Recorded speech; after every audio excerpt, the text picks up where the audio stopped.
L'anavar, présentation scientifique. L'anavar, connu chimiquement sous le nom d'oxandrolone, est un stéroïde anabolisant synthétique développé initialement dans les années 1960 pour traiter des conditions médicales telles que la perte musculaire liée à des maladies chroniques ou à des brûlures graves. Depuis, il a trouvé une place controversée dans le domaine du sport et du culturisme en raison de ses effets sur la performance physique et l'esthétique musculaire. La structure chimique et fonctionnement. L'oxandrolone est un dérivé de la dihydrotestostérone, DHT, modifié pour réduire les effets androgéniques tout en conservant les propriétés anabolisantes. Elle agit principalement en augmentant la synthèse des protéines dans les cellules musculaires, ce qui favorise la croissance et la réparation des tissus musculaires. Sa structure unique lui confère plusieurs avantages, dont une faible activité androgénique. Une réduction des risques d'effets secondaires comme la calvitie ou l'acné, comparé à d'autres stéroïdes, une absence de conversion en estrogène, ce qui évite les effets secondaires liés à l'aromatisation, tels que la gynécomastie ou la rétention d'eau. Une utilisation en médecine, l'anavar est utilisé pour traiter les patients souffrant de fonte musculaire, cachexie.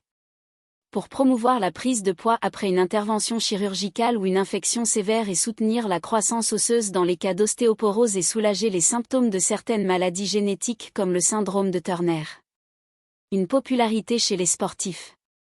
Dans le domaine sportif, l'anavar est prisé pour plusieurs raisons, une augmentation de la force, mais sans gain excessif de masse corporelle, ce qui est un atout pour les athlètes dans les catégories de poids. Amélioration de la définition musculaire. L'oxandrolone favorise un aspect sec et vascularisé, particulièrement recherché dans le bodybuilding. Cycle d'anavar pour une préparation en musculation, hommes et femmes. L'utilisation de l'anavar, oxandrolone, en musculation varie selon le sexe en raison des différences biologiques, des sensibilités hormonales et des objectifs. Voici une explication claire des cycles adaptés pour une femme et un homme, accompagnés des précautions essentielles. Le cycle pour une femme. L'anavar est souvent considéré comme un des stéroïdes les plus adaptés aux femmes en raison de sa faible activité androgénique, ce qui réduit le risque de virilisation. Cependant, une utilisation incorrecte peut entraîner des effets secondaires irréversibles. Durée typique du cycle, 4 à 6 semaines. Dosage recommandé, 5 à 20 mg par jour. Débutante, 5 à 10 mg au jour. Intermédiaire, 10 à 15 mg au jour. Avancée, 15 à 20 mg au jour. Schéma de prise. Divisez la dose en 2 prises quotidiennes, matin et soir, pour maintenir des niveaux stables dans le sang. Commencez avec une dose faible, par exemple, 5 mg, pour évaluer la tolérance, puis augmentez progressivement. Objectif recherché chez une femme. Développement musculaire modéré sans prise de volume excessive. Perte de graisse et amélioration de la définition musculaire. Amélioration des performances physiques, force et endurance. Précautions spécifiques. Surveillance des signes de virilisation, voix grave, augmentation de la pilosité, irrégularité menstruelle. Si ces symptômes apparaissent, stoppez immédiatement. PCT, thérapie post-cycle. Non nécessaire pour la majorité des femmes à faible dose, mais un suivi hormonal est recommandé pour éviter des perturbations prolongées. Le cycle pour un homme. Chez les hommes, l'anavar est utilisé principalement pour des phases de définition ou comme complément à d'autres stéroïdes anabolisants dans un cycle plus complexe. Bien qu'il soit considéré comme léger, il peut affecter la production naturelle de testostérone. Durée typique du cycle, 6 à 8 semaines. Dosage recommandé, 20 à 100 mg par jour. Débutant, 20 à 40 mg au jour. Intermédiaire, 40 à 70 mg au jour. Avancé, 70 à 100 mg au jour. Schéma de prise. Divisez la dose en 2 ou 3 prises quotidiennes pour maintenir des niveaux sanguins stables. Commencez à faible dose pour minimiser les risques et ajuster selon les besoins. Les objectifs recherchés chez un homme. Une augmentation de la force et de la performance sanguin massif de poids. Une amélioration de la définition musculaire et réduction de la graisse corporelle. Une préparation esthétique pour des compétitions, exemple. Men physique, bodybuilding. Précautions spécifiques. Impact sur la testostérone. La Navarre peut inhiber la production naturelle. Une PCT est essentielle après le cycle pour relancer l'axe HPT, hypothalamo-hypophyso-testiculaire. Exemple de PCT. Tamoxifène ou clomide pendant 3 à 4 semaines. Surveillance hépatique.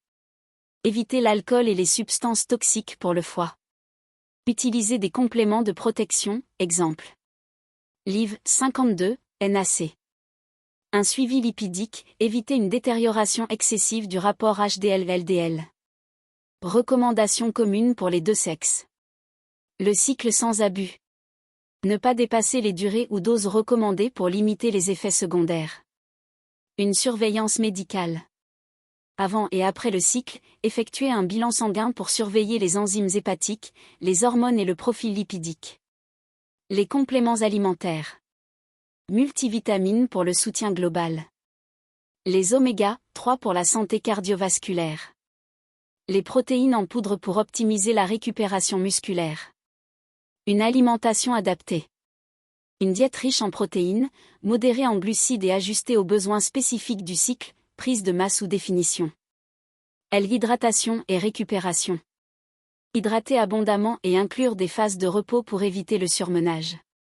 Conclusion, cycles adaptés aux objectifs. La Navarre peut offrir des résultats significatifs pour les hommes et les femmes, mais son utilisation doit être prudente et responsable. Adapter le cycle en fonction de l'expérience, des objectifs, et du sexe est crucial pour maximiser les bénéfices tout en limitant les risques. Enfin, privilégier un suivi médical strict et respecter les lois antidopage garantit une pratique éthique et sécurisée. Aspect éthique et réglementaire. La Navarre est une substance contrôlée dans de nombreux pays, y compris en France, où son usage est strictement réglementé.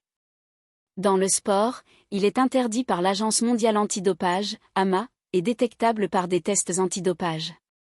L'utilisation de la Navarre en dehors de ses indications médicales pose des questions éthiques. Santé des athlètes. Les bénéfices à court terme justifient-ils les risques à long terme? Équité sportive, l'accès inégal à ce type de substance fausse la compétition. Conclusion. La Navarre, malgré ses propriétés intéressantes, reste une substance controversée dans le sport. Sa capacité à améliorer la performance est indéniable, mais elle s'accompagne de risques pour la santé et d'enjeux éthiques majeurs. Pour les sportifs, il est essentiel de privilégier des approches naturelles et durables pour maximiser leur potentiel tout en respectant les règles et la santé à long terme. Message clé, la performance est importante, mais la santé l'est davantage.